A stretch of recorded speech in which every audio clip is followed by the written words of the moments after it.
অনেক সময় দেখা যায় যে কিছু বাবা মারা তার সন্তান নিয়ে খুব চিন্তিত থাকেন। দেখা যায় যে বাইক কিনে দিয়েছেন, ছেলেকে বাইক কিনে দিয়েছে, ছেলে খুব রাফভাবে বাইক চালাচ্ছে। তো সেক্ষেত্রে বাবা মার অবশ্যই চিন্তা থাকবে যে যদি অ্যাক্সিডেন্ট হয় তাহলে কি হবে? এবং আজকালকার দিনে দেখা যায় যে ছেলেরা সাধারণত খুব রাফভাবেই বাইক চালায় এবং মেয়েদেরকেও দেখতে পাওয়া যায় তার সাথে।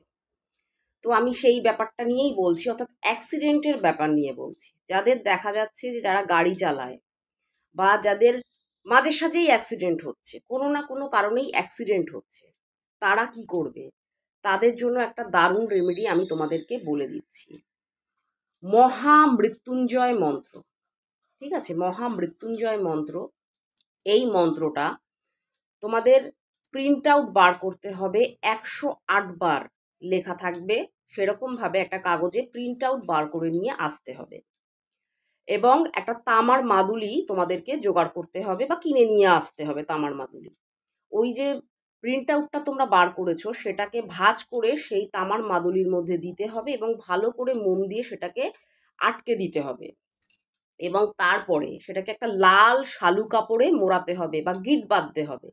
গিঁট বেঁধে সেটা তুমি তোমার বাড়ির শিবলিঙ্গতে পায়ের কাছে বা শিবলিঙ্গের উপরে রেখে দিতে পারো। এটা তোমরা সোমবার দিনকে করতে পারো।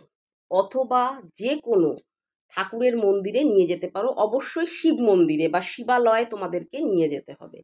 সেখান থেকে ওটা তোমরা শিবলিঙ্গের সাথে স্পর্শ করে পুজো করে নিয়ে চলে আসবে। আনার পরে সেটা তোমরা তোমাদের বাইকে বেঁধে রাখতে পারো। বাইকের সামনের দিকে যে হ্যান্ডেল থাকে সেখানে বেঁধে রাখতে পারো। লাল সুতো দিয়ে সুন্দর করে বেঁধে রাখবে যাতে খুলে পড়ে না যায়। যারা গাড়ি চালাও তারা তাদের ব্যাক মিরর যেটা থাকে সামনের দিকে তার সাথে তোমরা বেঁধে রাখতে পারো। তো এতে তোমরা দেখতে পাবে তোমরা কিন্তু অ্যাক্সিডেন্টের হাত থেকে রক্ষা পাবে। বড় কোনো দুর্ঘটনা, সেই দুর্ঘটনার হাত থেকেও তোমরা রক্ষা পাবে। এটা তোমরা প্রত্যেকে করতে পারো।